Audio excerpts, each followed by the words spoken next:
Glória a Deus. Graças e paz, irmãos. Amém. Dando início aqui à nossa 10ª aula de Teologia Sistemática. Nós estamos concluindo a nossa matéria, as últimas aulas, e hoje nós estaremos falando sobre batismo e plenitude no Espírito Santo. Capítulo 39 do Grudem. Mas antes de irmos para o livro texto, nós estaremos lendo um texto aqui de Mateus, capítulo de número 3, versículo de número 11.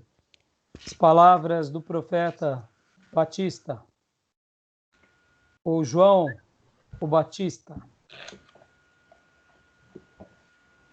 Mateus, capítulo de número 3, versículo de número 11. Queria ler esse texto com vocês. Já oramos, pedindo a bênção de Deus, e agora é hora de mergulhar na palavra. Diz assim o texto da palavra de Deus: eu os batizo com água para arrependimento, mas depois de mim vem alguém mais poderoso do que eu, tanto que eu não sou digno nem de levar as suas sandálias. Ele os batizará com Espírito Santo e com fogo. Nessas aulas de pneumatologia, nós temos falado bastante sobre a pessoa e a obra do Espírito Santo. Na última aula falamos sobre os dons. E ficou alguma dúvida, queridos, que vocês gostariam de perguntar sobre a última aula? Alguma coisa que vocês gostariam de acrescentar? Pastor, estou tranquilo. Ficou tranquilo? Deixa eu só fazer um comentário bem breve. Eu até tinha colocado na minha pauta da aula e acabei não dizendo, mas em gestão há uma sigla que apelidamos ela de CHA. C-H-A. CHA. Essa sigla, quando um diretor de um RH está fazendo uma seleção de um grande executivo, ou o próprio departamento de RH precisa contratar pessoas-chave para departamento chaves, eles procuram pessoas que tenham essa sigla como um estilo de vida, CHA. Possivelmente você já deve ter ouvido. Já ouviu falar, Gil? Então diz para nós o que significa, Gil. Não estou te ouvindo, Gil. Não estou ouvindo ainda. Não estamos ouvindo. A imagem do Dio ficou congelada aqui para mim. Agora sim, Gil. Pode falar. Eu não lembro exatamente a última sigla, mas as duas primeiras acredito que é conhecimento, habilidade e A, que eu não estou me recordando. Exatamente, Gil. Então, olha, quase faltou só o A que você não está se lembrando, mas você vai se lembrar. Já ouviu falar, pastor Johnny? Não, para mim é novo. É novo? É novo. Então, no meu curso na FGV, quando eu tive o privilégio de fazer meu MBA de gestão em pessoas, lá foi debatido muito, até porque o foco lá era gestão de pessoas. A maioria das pessoas que ali estavam eram diretores de empresa, ou trabalhavam com pessoas, gerenciavam pessoas, equipes. E o CHA, olha só que interessante, é literalmente o que o Gil disse, e a letrinha A é atitude. Atitude. Então, CHA é conhecimento, o H é de habilidade e A de atitude. Vamos pensar aqui no time de Jesus. No time de Jesus, eles tinham o CHA? Com certeza. Como tinha CHA? Tinha muito chá nessa chaleira. Né? Agora, deixa eu tirar uma dúvida aqui para vocês. O conhecimento nós adquirimos em quanto tempo? Uma vida inteira. Uma vida inteira. Mas vamos pensar como uma profissão. Em média, precisamos de quantos anos para termos uma profissão? Uma média. É o tempo de formação, né? 5 anos, talvez? 5 anos. Alguns especialistas vão dizer o seguinte, que 10.000 horas você já se torna proficiente em alguma coisa. Por exemplo, eu fui do mercado financeiro. Então, para uma pessoa conhecer o mercado financeiro nos seus detalhes, ele precisa de 10 mil horas. Isso não é só para o mercado financeiro, para o esporte. Pode ver que um esportista, ele não nasce do dia para a noite. Ele já vem treinando há muito tempo. Então, o conhecimento, geralmente, a gente adquire ou cursando, ou passando por um estágio bem criterioso, por um processo de trainee, ou tendo uma mentoria muito excelente. E o conhecimento você adquire. Pode ver que a escola do mestre foi quanto tempo de duração? Quanto? 3 anos e meio, aproximadamente, né? Aproximadamente 3 anos e meio em tempo integral. Em tempo integral. Que equivaleria em horas nossas, 10 anos, 12 anos, dependendo das horas aulas, mas equivaleria a isso. Então, olha que fantástico. O conhecimento você adquire entre 5, 3, dependendo do aluno, 10 anos, você se forma em algo. Habilidade. Aí a habilidade tem a ver com o que nós falamos na última aula. Lembra? Inteligências múltiplas. Muitas vezes você não tem voz e quer ser cantor, não vai conseguir. A sua aptidão é motora, é corporal. Você será um excelente atleta, um excelente soldado, mas não um excelente músico, né? Porque Deus deu habilidades específicas para cada um de nós, e aí nós falamos sobre os dons e talentos. E aí, a frase clássica de Peter Drucker define bem isso. Somos bons para uma coisa, servimos para mais 2 ou 3 e nas demais enganamos. E a atitude, agora a atitude que eu diria, é o quindim. A atitude tem a ver com essa disposição do estilo de vida da pessoa, ou seja, o que ela realmente é. Lembra que quando falamos lá sobre equipes de alta performance, nós começávamos com várias características, e depois quando falamos também sobre os 7 hábitos ou 8 hábitos das pessoas mais altamente eficazes, o primeiro ali era proatividade, ou seja, uma pessoa disponível. Eis-me aqui, Senhor, envia-me a mim. Pode ver que muitas pessoas são como Moisés. Senhor, eu não sei falar, eu não sei isso, não sei aquilo, mas na hora que o Senhor joga na fogueira, ele vai para cima e ele não solta mais o osso, né? Então, o que acontece? A atitude tem a ver com essa questão de sermos proativos. Detalhe, tem um viés aqui na atitude. Sermos proativos, podemos até sê-lo, dependendo da recompensa. Ou seja, se eu vou ganhar muito, eu sou proativo. Se eu não vou ganhar muito, então eu não sou proativo. Perceba, a proatividade ela pode ter uma relação, eu diria, um pouco de interesse, mas essa atitude ela está muito mais ligada a uma questão de caráter. Aí aqui é uma pérola. Pode ver, irmãos, que quem tem uma atitude correta a vida toda, ele foi alguém que construiu o seu caráter ao longo de muito tempo. É possível reconstruirmos o nosso caráter, assim como é possível regredirmos no caráter. Guarda isso. É possível. Lendo as Escrituras, a gente vai ver, por exemplo, Balaão, um profeta que ouvia Deus, via Deus, de repente se corrompe e se torna sinônimo de um falso profeta ou de um profeta corrupto. Balaão é esse grande exemplo. Mas ele um dia viu Deus, ouviu Deus e chega a abençoar o povo de Deus forçadamente, mas o faz e depois lá para frente faz com que o povo de Deus caia num grande engodo. E por isso que Deus sentencia Balaão, ele é considerado por toda a Bíblia como um profeta errante que não deve ser seguido. Mas perceba, o texto sagrado fala que ele ouviu a voz de Deus e ele seguiu as instruções de Deus. Deus aparecia para ele. Olha que forte. Balaão é o típico homem que regrediu, tendo dons. Ou seja, é possível termos um caráter e nesse caráter melhorarmos ou piorarmos. Agora fica uma pergunta aqui. Olha que interessante. Conhecimento por uma profissão, precisamos uma média de 5 anos.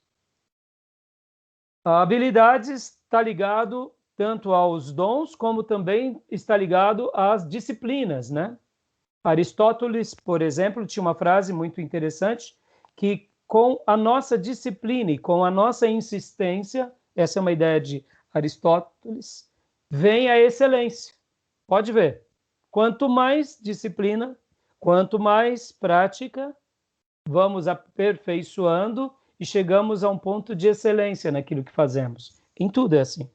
Unindo a habilidade com a disciplina, com essa persistência. E agora a atitude. A atitude, irmãos, para que nós tenhamos uma atitude, eu diria, realmente proativa, nobre, e guarda essa palavra, com motivações corretas. Motivações corretas. Porque o mais difícil na atitude, irmãos, são motivações corretas. Precisamos ter olhos que conservem uma vida de caráter. Por que eu digo isso, queridos? Porque muitas vezes as nossas atitudes, elas acabam sendo, muitas vezes, atitudes gananciosas. Isso pode ser um engodo para nós, tá bom? Então fica aqui, isso é uma regra de gestão, uma regra de como conhecer um bom candidato. Podem ver, irmãos, na igreja não é assim? Quando a gente precisa de alguém para trabalhar conosco, nós esperamos que a pessoa tenha conhecimento da área. Mas se ela não tem, nós treinamos. Esperamos que a pessoa tenha habilidade. Se ela não tem tanta habilidade, nós mentoreamos para que ela desenvolva. Mas e a atitude da pessoa? A gente até ensina a pessoa a ter uma atitude boa e uma motivação correta. Mas dá para a gente saber qual é a real motivação daquela pessoa? Não dá. Muitas vezes a pessoa ela começa a fazer a obra por interesse, porque ela estará sendo ali um líder, estará tendo muitas vezes destaque. Aí no momento em que ela vê que ela vai ficar de trás dos bastidores, ela deixa de ter atitudes corretas e agora começa a ter atitudes erradas. Guarda aqui, guarda isso. Isso é muito forte. Boicotes. Antes, você chamava a pessoa, ela estava disponível. Agora você chama a pessoa, ela, pastor, não vai dar, não consigo, meu tempo, sabe como que é, pastor? Aí a pessoa começa a boicotar a obra. Guarda isso, irmãos, essa pessoa não está tendo atitudes corretas. Como que o pastor vai discernir se a atitude daquela pessoa é legítima ou não? Hoje, por exemplo, eu falava com um obreiro, eu dei uma tarefa para todos os nossos obreiros assistirem 3 aulas inclusive que nós tivemos aqui no seminário, eu estou replicando entre os obreiros, e um dos meus obreiros que trabalha comigo o tempo todo, ele disse, pastor, eu estou chegando 8 horas da noite em casa, dá para a gente fazer após as 8? Eu falei, não dá porque eu vou estar em aula. Aí, então amanhã não dá porque a gente tem o culto. E na quinta também não dá porque eu tenho uma outra reunião às 8 horas. E aí eu falei para ele, vamos tentar fazer então no sábado. Mas olha só, ele me procura, ele tem mostrado posturas nobres. Agora, e se ele quiser se enganar? Se ele estivesse chegando mais cedo, não dá para a gente saber. Se a pessoa arruma ocupações e transveste as suas ocupações, mas eles não estão sendo totalmente legítimos, só Deus vai saber. Em outras palavras, a atitude que agrada a Deus é uma atitude que tem a ver com essa proatividade banhada e recheada de uma vida de um bom caráter que tem a ver com uma motivação correta, ou seja, um coração de servo, querendo servir a Deus e a obra, sempre fazendo com que o nome do Senhor seja glorificado, fazendo com que Deus cresça e que a gente diminua. Para eu concluir esse ponto da atitude, é normal, irmãos, nos sentirmos felizes por sermos instrumentos de Deus. Mas não é normal, irmãos, queremos a glória para nós. O normal é sermos instrumentos, sermos felizes e nos alegrarmos por isso. Mas a honra e a glória é para Deus. Que Deus seja exaltado e que as nossas motivações e atitudes sejam recheadas com esse princípio de uma vida realmente com motivações corretas. Então, eu só queria deixar aqui o chá para vocês, porque ele é uma regra para a nossa vida. Podem ver. Tudo que nós iremos fazer com excelência vai ter o chá. Vai ter conhecimento, vai ter habilidade, vai ter atitude. O mais difícil de acharmos não é o conhecimento nas pessoas e nem em nós, não é a habilidade nas pessoas e nem em nós, mas é a atitude nas pessoas e em nós. Atitudes corretas, atitudes altruístas, tá bom? Eu achei que seria importante reprisar esse ponto, tá bom? Para deixar aqui como um presente para a vida de vocês. Como eu disse, quando a gente perceber pessoas que tenham atitudes nobres, pode notar, elas têm caráteres muito elevados. E uma coisa que, diferente do conhecimento que você gasta 4 anos para ter uma formação de engenheiro, 7 anos para ser um médico, o caráter você constrói a vida toda. Por isso que a atitude é mais difícil de ser achada.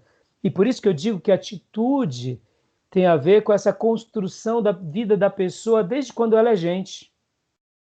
Então, pode ver que pessoas que têm uma atitude valorosa, eles sempre foram assim. Mesmo quando tudo dá errado, eles continuam tendo a atitude correta. Por quê? Porque tem a ver com caráter. Se a pessoa oscila nas suas atitudes, ou porque ela é muito interesseira ou interesseiro, ou porque ainda ele não construiu o seu caráter, ou ele não zela pelo caráter. Por isso que tem uma atitude agora, depois tem um boicote, depois faz algo, depois desfaz, transfere a culpa. E na empresa, pensem em vocês montando um grande negócio. Vocês precisam de pessoas de conhecimento? Precisam. Precisam pessoas de habilidade? Precisam. Mas vocês vão precisar muito mais de gente de caráter. E aqui, o time de Jesus tinha caráter? Tinha. Tinha atitude? Tinha. E aquele que foi reprovado no caráter, a gente já conhece a história dele. E ele vendeu Jesus por 30 moedas de prata. E aí outro o substituiu. Por quê? Porque nós vemos que esses valores que o mundo de negócios descobre por meio das gestões, por meio dos estudos, está tudo na Bíblia, está tudo nas Escrituras, tá bom? Então fica aqui com os irmãos. Vamos lá?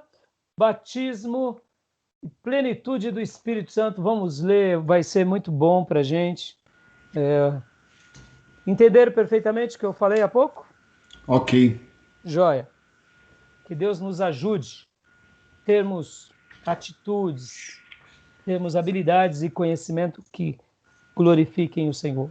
Só falar uma frase de Billy Graham. Billy Graham, em uma das aulas que eu vou passar para vocês futuramente, ele fala o seguinte, que tudo o que é feito pelo poder do Espírito Santo de Deus perdura. Ou seja, irmãos, guarda isso. É magnífico saber que tudo o que é do Espírito Santo de Deus tem uma característica de ser divino, de ser excelente, e ele perdura. Ele abençoa a nossa vida, nossa geração, nossa posteridade e o futuro, porque é um princípio de Deus. Assim como ele é eterno, assim como ele realmente faz algo poderoso, tudo que vem do Espírito Santo de Deus na nossa vida, ele perdura. E agora vamos para o capítulo de número 39.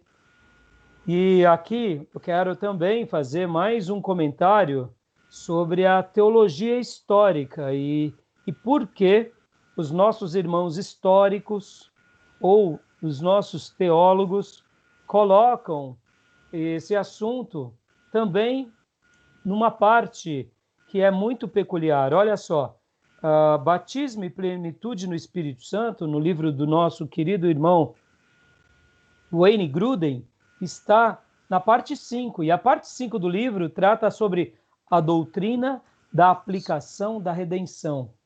Ou seja, as doutrinas das aplicações da redenção. O que seria isso? Capítulo 31 até o capítulo 43, ele vai falar sobre a graça comum, eleição e reprovação, o chamado do evangelho e o chamado eficaz, regeneração, conversão, fé, arrependimento, justificação, adoção, santificação. Aí vem o capítulo 39, que é o batismo e plenitude do Espírito Santo. Capítulo 40, a perseverança dos santos. Depois vem a morte e o estado intermediário, a glorificação e a união com Cristo. Olha que interessante. Por que nosso querido irmão coloca dentro da aplicação da redenção o batismo e a plenitude do Espírito Santo. O que vocês acham?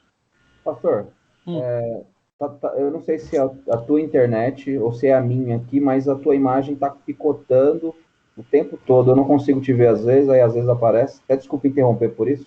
Não, não foi nada. Deixa eu dar uma olhada aqui na minha internet, só um segundo. Deixa eu ver, porque muitas vezes pode ser minha internet que está falhando. Minha internet está boa, Gil. Estou no cabo aqui. Para mim não tá, Gil. Dione, aliás. Para mim não tá, mas de repente... Deve ser a minha aqui, na verdade. Então. Não... É que só a tua imagem fica assim, a do Dio, eu tô vendo o Dio interagindo ali, se mexendo e tal. Sim, mas a minha voz, como tá? Tá boa? Eu não ouvi, inclusive, agora o senhor falou, tá? Eu só peguei a fase final, o senhor falava do capítulo 38, e aí já pulou pro 39 do livro do Gruden. Então, vou tentar colocar, Johnny, o modo do orador. Será que vai melhorar para você? Eu vou pôr aqui, tá? Pois não. Eu vou pôr aqui, ó. Coloquei no modo do orador, tá? Será que vai fixar? Eu tô te ouvindo bem agora, ó, tá tranquilo. Gil, você tá me ouvindo bem, Gil? Tô ouvindo bem, pastor. Então, eu vou deixar aqui nesse modo do orador para facilitar, tá bom? Ok. Ok. Então, agora voltando à pergunta. Por que o nosso irmão Gruden coloca esse assunto aqui, dentro das doutrinas da aplicação da redenção? Por quê? O que vocês acham? Olha, pastor, difícil falar, hein? Essa pergunta é para pastor, né, Gil? Olha, não, é porque não quer responder. Pode falar, Johnny. Não, eu não saberia também. Não? Então, eu vou explicar aqui para você. O próprio livro vai mencionar isso, mas eu já vou antecipar porque é importante. Lembra que eu falei que nas outras teologias, principalmente teologias avivadas e pentecostais, que são mais recentes, irmãos, tem 100 anos. Então, é normal que haja uma releitura e uma reorganização da teologia sistemática.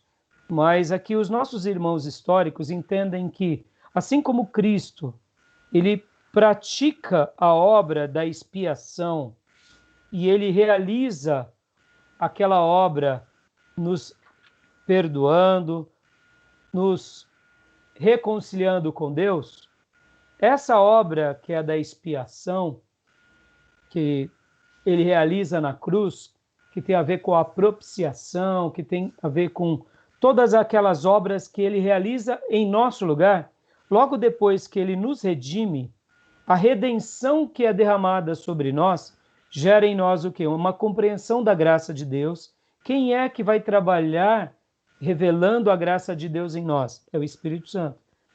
Quem é que vai nos atingir, nos elegendo ou nos convencendo do pecado, da justiça e do juízo? E por isso que aqui ele chama também de o chamado do Evangelho ou o chamado eficaz.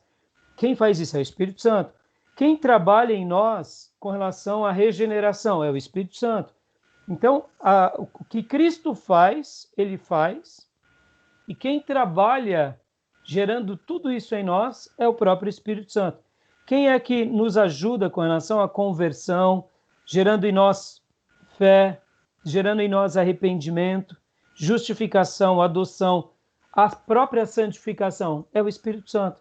E é por essa razão que eles, na maioria das teologias clássicas, vão colocar que tanto o batismo como a plenitude do Espírito Santo está totalmente ligada às aplicações da redenção em nós, por meio da obra de Cristo e pelo poder do Espírito Santo. Entenderam?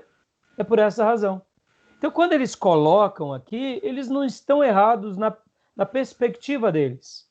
Nas nossas teologias mais recentes, avivadas em pentecostais, nós temos um ponto que seria o ponto como fazemos aqui no seminário, a matéria de pneumatologia. E dentro dessa matéria estudamos a pessoa, a obra e tudo aquilo que ele realiza em nós, que seria também os dons, os talentos e etc. e tal. E hoje, por exemplo, esse ponto que é o batismo e a plenitude. Quando nós estudamos sobre teologia sistemática, uma coisa vai muitas vezes estar bem ligado à outra. Então, nesse caso, nossos irmãos históricos, eles trabalham dessa forma. Não está errado.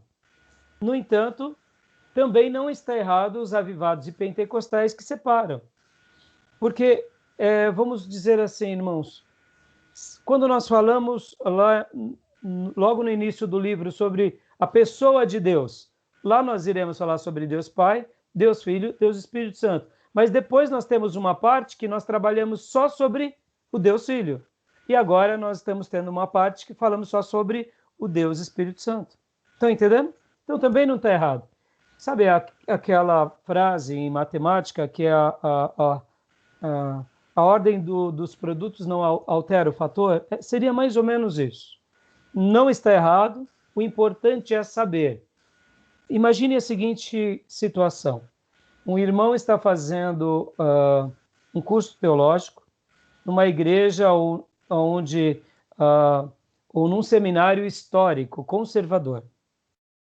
Se ele aprender muito bem da pessoa de Deus, da pessoa do Pai, do Filho e do Espírito Santo, não importa a ordem da forma que ele aprendeu. O importante é que ele mergulhou e aprendeu. Podem ver que na construção da Bíblia, nós vemos o Pai no Velho Testamento, o Pai no Novo Testamento e o Pai nas cartas. Nós vemos o Filho no Velho Testamento, vemos o Filho no Novo Testamento e vemos o Filho nas cartas. Nós vemos o Espírito Santo no Velho Testamento, vemos o Espírito Santo no Novo Testamento e vemos na carta. Perceba que na própria maneira em que Deus se revelou, ele vai se revelando, ora, dando um tom maior do Pai, depois ele dá um tom maior do Filho e depois ele dá um tom maior do Espírito Santo. Mas quando pegamos a Bíblia como se fosse uma grande mesa, nós vemos o Pai no Velho, vemos o Pai no Novo, vemos o Pai nas cartas, vemos o Pai no Apocalipse. Está entendendo? Quando tratamos de doutrinas, nós enxergamos as doutrinas em todas essas características. Então, o mais importante não é a ordem. O mais importante é entender sobre. Entendendo sobre, meus irmãos, é o que importa. Tá bom? Aí cada um vai defender a sua melhor ordem. No nosso seminário, por exemplo, eu gosto de ter uma cadeira exclusiva do Espírito Santo, para podermos mergulhar, para podermos aprender. Tá bom? Alguma dúvida? Gil? Alguma dúvida? Tranquilo? Tranquilo, pastor. Beleza. Então, maravilha. Então, vamos ler, Pastor Johnny, melhorou a comunicação para você? Agora está perfeito. Glória a Deus. Então, Pastor Johnny, então leia para nós agora a página 635 do livro-texto. Antes de ler a página 635, deixa eu só falar mais uma coisa aqui para vocês, irmãos. Por exemplo, irmãos, olha, batismo e plenitude no Espírito Santo. Nós sabemos que são coisas importantes e que isso é um assunto bíblico. Mas vocês já viram que tem denominações que elas precisam afirmar batismo, elas precisam afirmar batismo no Espírito Santo ou plenitude no Espírito Santo mais do que outras denominações? Já notaram? Verdade. Já perceberam? Eu respeito isso e eu acho que é até uma questão de característica. Nós, avivados, eu sou de origem avivada, então a minha história com o pastor Enéas Tonini é uma história de avivamento, é uma história voltada para uma linha mais com relação a esse poder do Espírito Santo. Mas percebam, o pastor Enéas Tonini gostava de chamar de segunda bênção. Outros gostam de falar, por exemplo, que o batismo com o Espírito Santo tem que ter línguas e línguas estranhas, línguas angelicais, e cada um vai seguir a sua ideia, né? O que eu queria dizer aqui para os irmãos antes de lermos esse texto? Eu aprendi algo muito importante com o pastor José Ribeiro. Deixe a Bíblia falar o que ela quer dizer. Antes de nós defendermos algumas terminologias, porque aprendemos na nossa denominação, que eu particularmente respeito todas as denominações, O mais importante para nós, teólogos, é deixar o texto bíblico falar. Quando nós deixamos o texto bíblico falar, a gente respeita as diferenças das denominações e a gente não fica numa briguinha, por exemplo, de terminologia. Nós, com as nossas denominações, gostamos das briguinhas nas terminologias. Vocês já notaram disso, não? Não é verdade? A gente gosta disso. Ah, eu sou avivado, eu sou pentecostal, eu sou ultra tal, eu sou do fogo, do lenço, do manto, e a gente gosta disso. Mas quando a gente vai realmente estudar a Bíblia, a gente vê que a gente acaba perdendo um pouco isso. E o pastor Ribeiro, ele falava uma coisa super fantástica. Ele falava o seguinte, irmãos, por exemplo, nesse assunto, né, batismo e plenitude com o Espírito Santo, deixa o texto bíblico falar. Deixa o texto bíblico falar. Vou parafrasear uma outra ideia do pastor Ribeiro. Pastor Ribeiro, quando eu falava um pouquinho com ele, fazia algumas perguntas, ele é um dos maiores linguistas que eu já conheci na minha vida. Ele deu aula aqui no nosso seminário, quando ainda éramos uma extensão, logo no início. Hoje ele está dando aula lá na sede do STBnet. Ele é um mestre, um dos melhores que eu já conheci. E um dia, conversando com ele sobre a língua grega, olha só, o pensamento grego, queridos, guarda isso. Nós somos ocidentais. O Ocidente, ele é diretamente formado pela cultura grega e pela cultura romana. Todos nós, ocidentais, temos características gregas e romanas na nossa cultura o tempo todo. Porque o Império Romano foi fundamentado sobre a cultura grega. Quer ver um princípio? Nós gostamos de um filme que tem começo, meio e fim, não é assim? Pode ver que as nossas mensagens têm que ter começo, meio e fim, não é assim?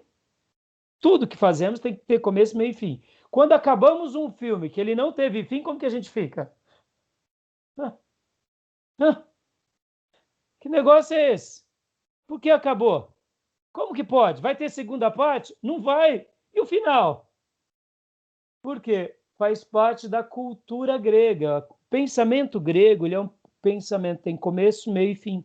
Vocês vão aprender mais isso lá para frente em hermenêutica e principalmente em homilética. Tem nenhum problema isso. Qual é o problema agora? O problema está nisso. Quando Deus se revela para o povo judeu, guarde isso.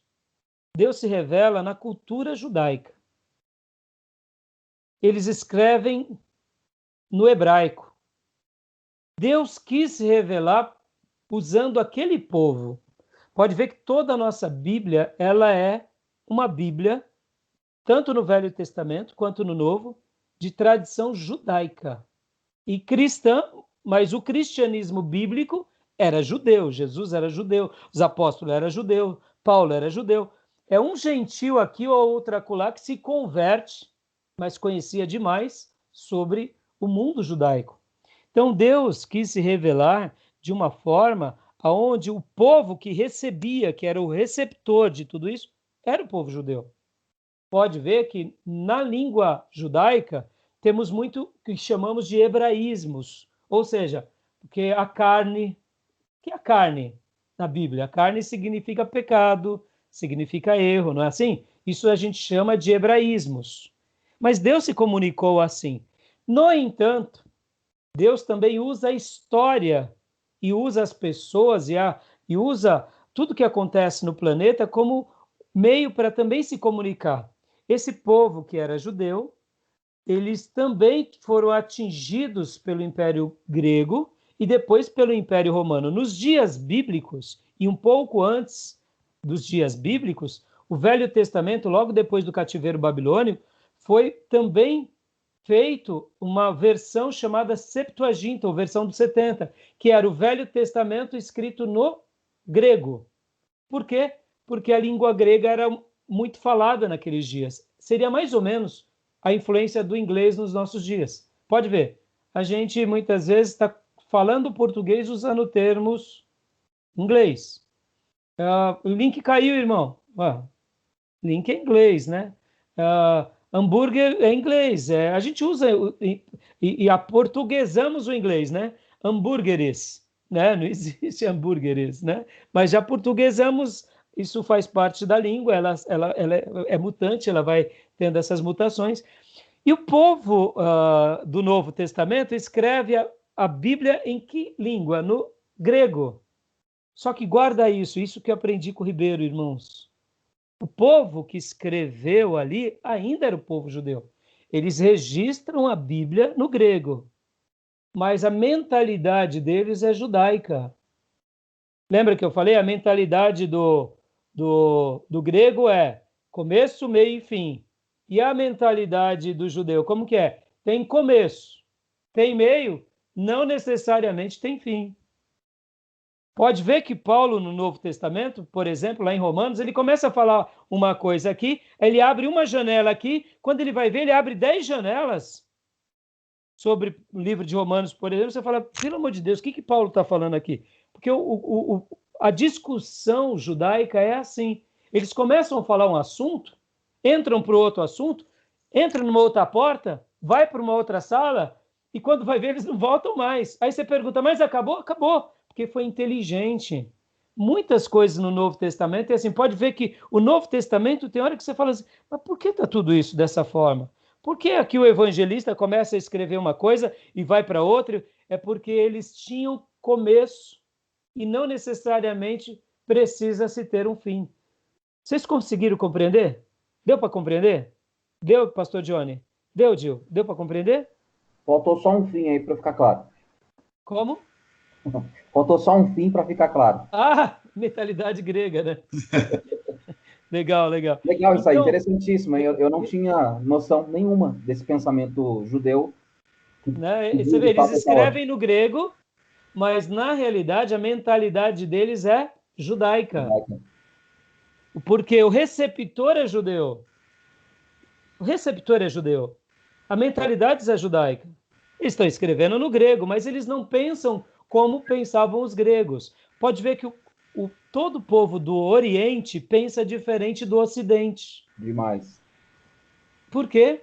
São mentalidades, são características. Então, por que eu estou dizendo isso? E nós brigamos nas terminologias, a gente fica fazendo briguinha em terminologia, sendo que o principal é o que o texto sagrado quis revelar. Você entendeu? Se é a segunda bênção, se é batismo com fogo, irmão, o importante é saber que o Espírito Santo de Deus tem uma plenitude que nos invade, que é um mundo. Deixe o texto falar. Um judeu, por exemplo, quando a gente faz uma pergunta para um judeu, e de repente ele olha e fala, você está certo.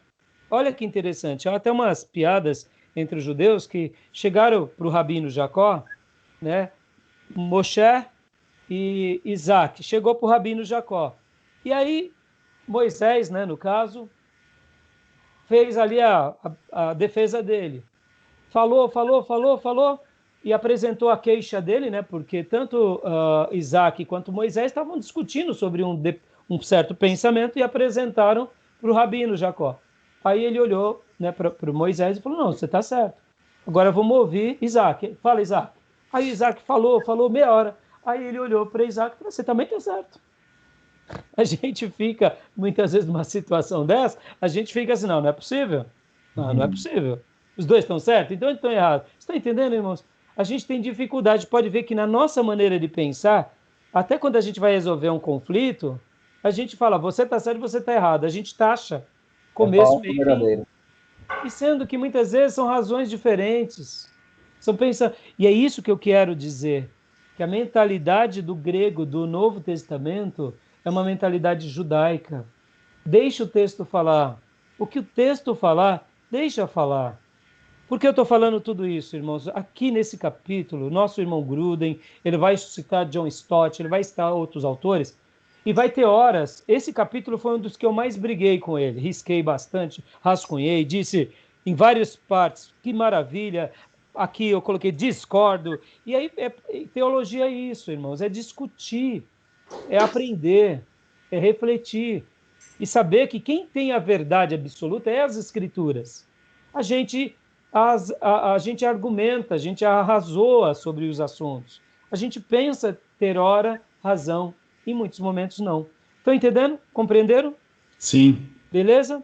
Eu sei Então, que a joia. aula, eu sei que a aula não tem nada a ver sobre esse assunto, mas só me deixou bem agora com a curiosidade aguçada.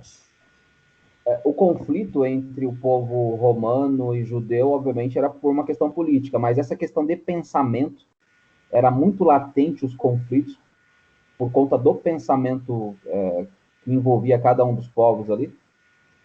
Olha, eu não sei te responder, Pastor Gil. Eu não sei. É, a questão política, a questão religiosa, a gente sabe, Sim.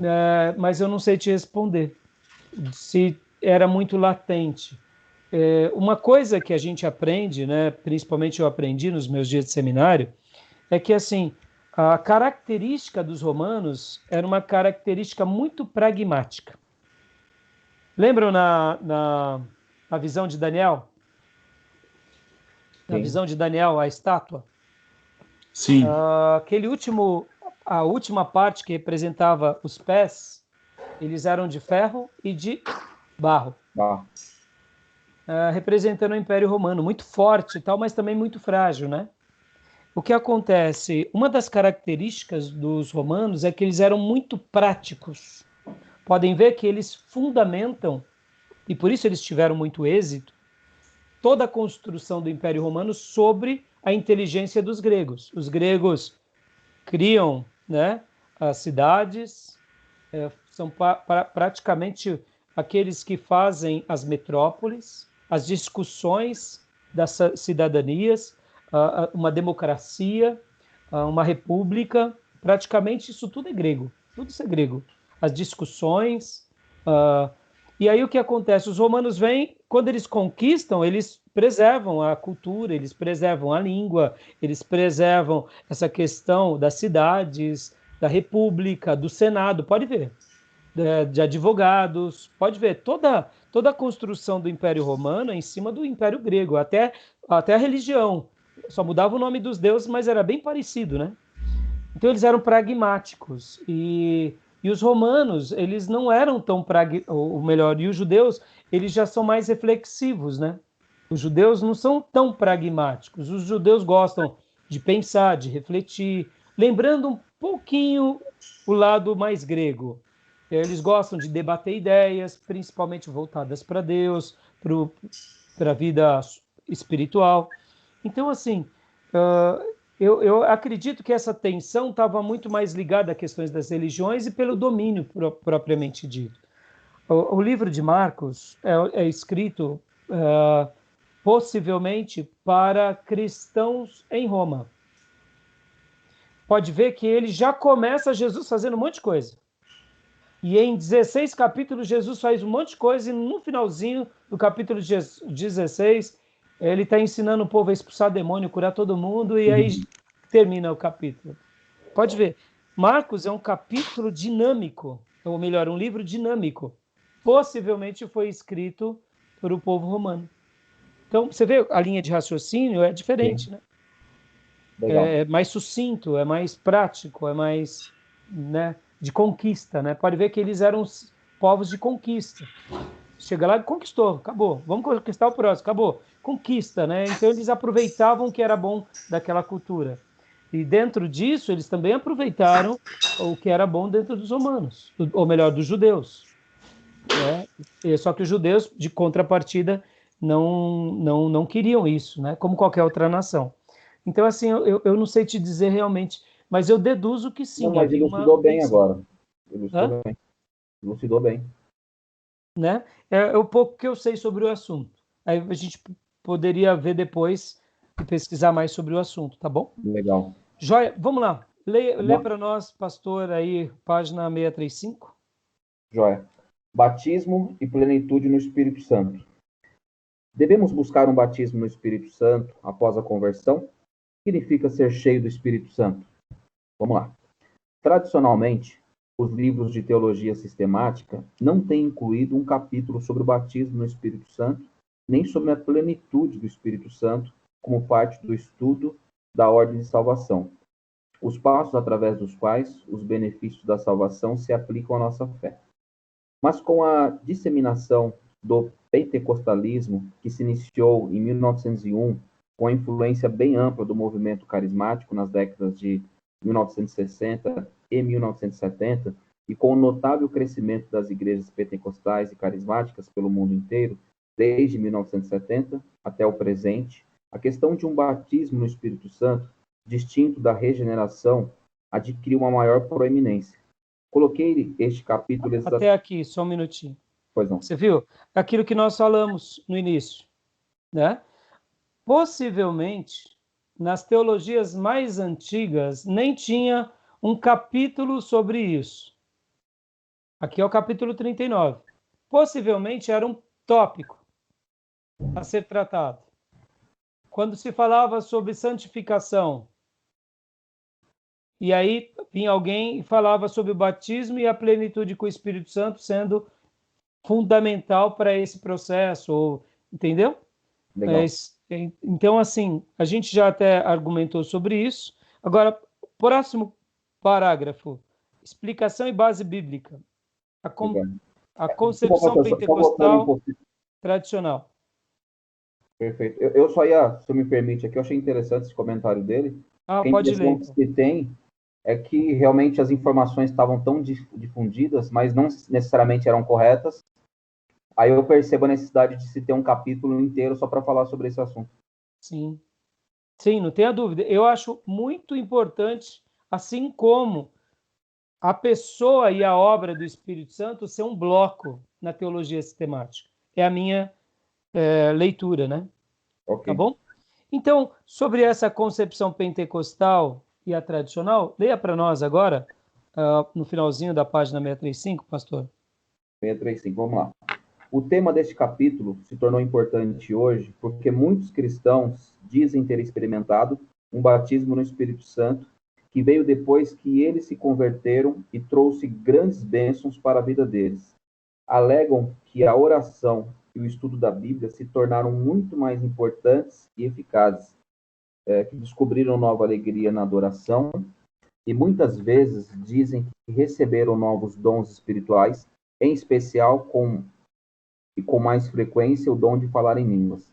Deixa eu fazer um comentário aqui, pastor. E Gil e Johnny. É o que eu falei há pouco. Alguns vão falar, tá vendo? Depois que eu fui batizado com o Espírito Santo, a minha vida... E aí cria uma defesa, quase que, eu diria, tribal. Não tem problema, porque, afinal de contas, o irmão foi transformado a partir de...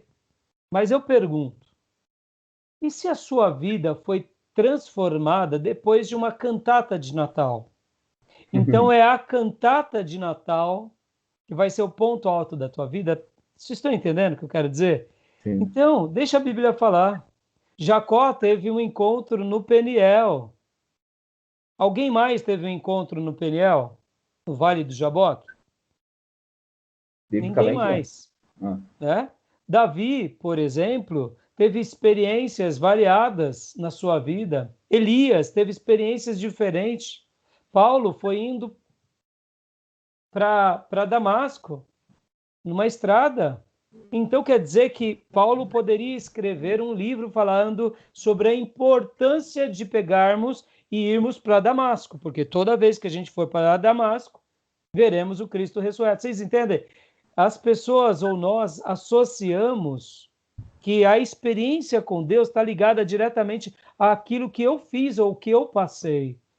E aqui, irmãos, Deus é muito maior do que as nossas caixinhas. O que eu falei há pouco, que eu aprendi com o Ribeiro, que eu falei aqui, deixa Deus falar, deixa a Bíblia falar, porque esse é o livro supremo, é isso. Não tenha caixinhas. Deus vai agir assim. Eu, particularmente, irmãos, tive experiências poderosas com Deus antes de ter o meu batismo com o Espírito Santo. O meu batismo com o Espírito Santo foi uma compreensão maior, mas eu tive grandes experiências com Deus antes do meu batismo, do que eu compreendo como batismo. Já era o Espírito Santo se revelando a mim. Por exemplo, irmãos, uma coisa que me marcou muito na minha vida, mas isso é a minha experiência, por isso que eu estou falando, a minha experiência não serve de doutrina. Deixa eu falar uma coisa aqui para vocês. Esses dias atrás eu perdi um grande amigo. Pastor Paulo Bola. Não dá nem para falar agora aqui, que senão eu vou começar a chorar. Eu não estou conseguindo acompanhar as notícias de Face, porque ele foi um amigo muito grande para mim, foi muito importante para minha vida. Eu tentei várias vezes escrever nas páginas dos filhos dele, não consegui. Tentei várias vezes escrever nas páginas dos amigos que trabalhou comigo, não consegui. E só de falar aqui com você já começo a me emocionar demais. E quando eu começo a chorar, trava minha voz. E eu não consigo falar, eu não consigo.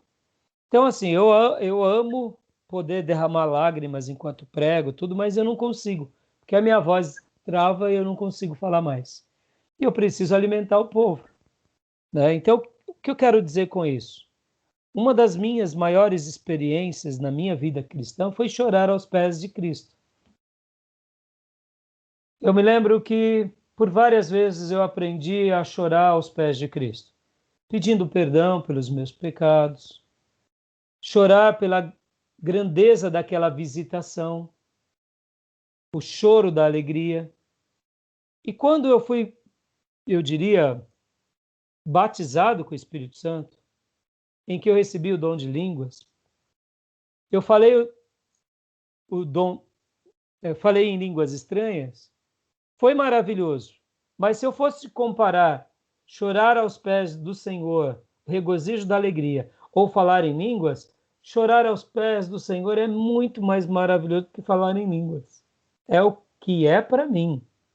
Se você falasse assim, Pastor Rai, se eu puder ficar chorando, não o choro da derrota, mas o choro do regozijo, do quebrantamento, da visitação, da santidade de Deus, e ficar ali aos pés do Senhor durante alguns minutos, meia hora, uma hora, e for fazer o mesmo tempo falando em línguas, 1000 vezes eu prefiro estar chorando. Não sei por quê. É a minha linguagem. É a minha linguagem. Então, percebam que o mais importante não é as nossas experiências. O mais importante é o que Deus realmente deixa na Bíblia.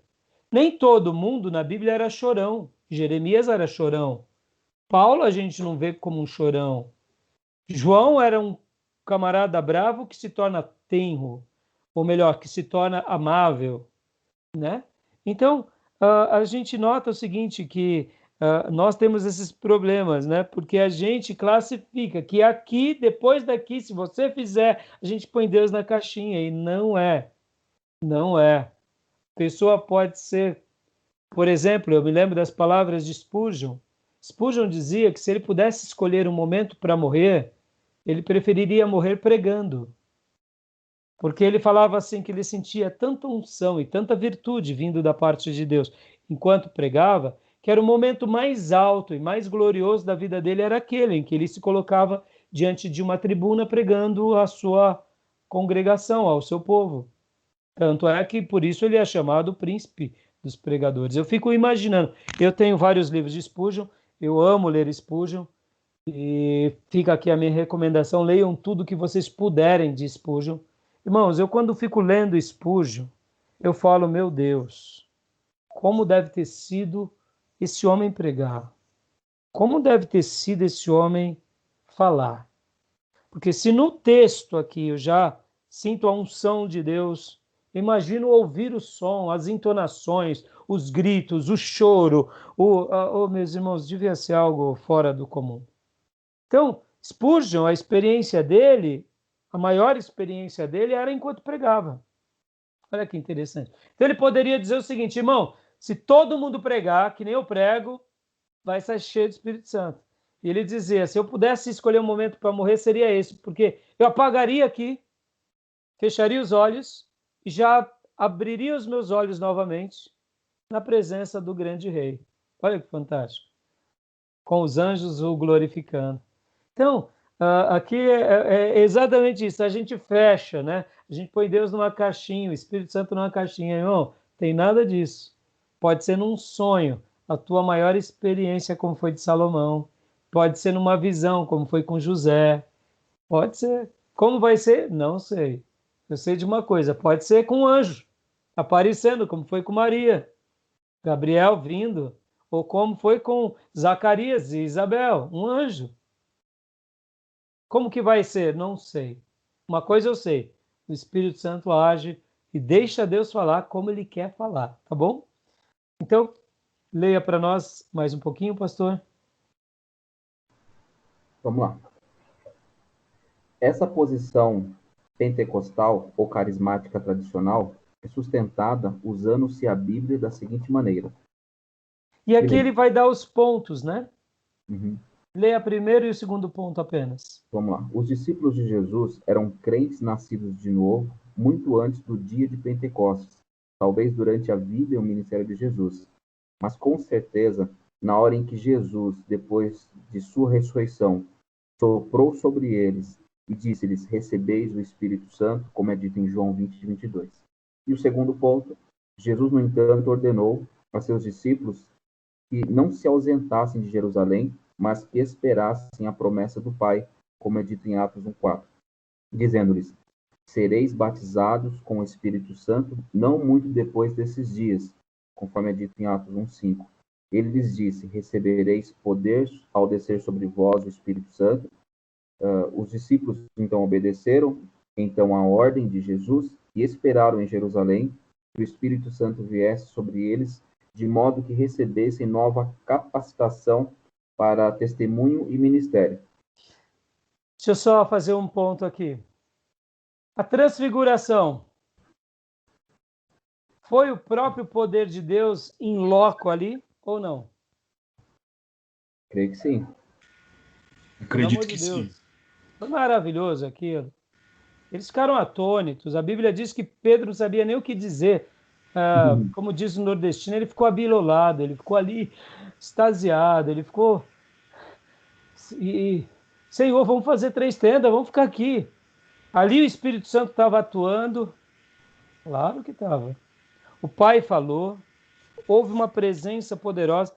O texto não menciona a pessoa do Espírito Santo, mas não teria sido realizado ali se não tivesse aquele poder do Espírito Santo na vida dos apóstolos, abrindo os olhos, dando compreensão e os fazendo entender tudo aquilo. Por que eu estou falando tudo isso? Já era o Espírito Santo trabalhando? Amém. Já era. Percebam, o Espírito Santo já estava trabalhando, já estava visitando, já estava realizando. É que ainda não tinha chegado aquilo que eu gosto de chamar de ministério do Espírito Santo, entendeu? Quando Jesus sopra, já era o Espírito Santo sendo derramado sobre eles, não deixou de ser. O próprio Senhor faz isso. Mas, na realidade, a plenitude daquela graça veio sobre eles quando? No dia de Pentecostes. Perceba, nós gostamos de catalogar, dizendo aqui é, lá não, aqui sim, lá não, ao pensamento grego. Mas o Novo Testamento deixa o pensamento o quê? Judeu. Está escrito, deixa acontecer, deixa manifestar. Está entendendo? E a gente muitas vezes não dizer, não é o Espírito Santo. Não, eu acho isso. A gente começa a colocar palavras que Deus não colocou. Esse é o problema. Tá entendendo? Tá bom?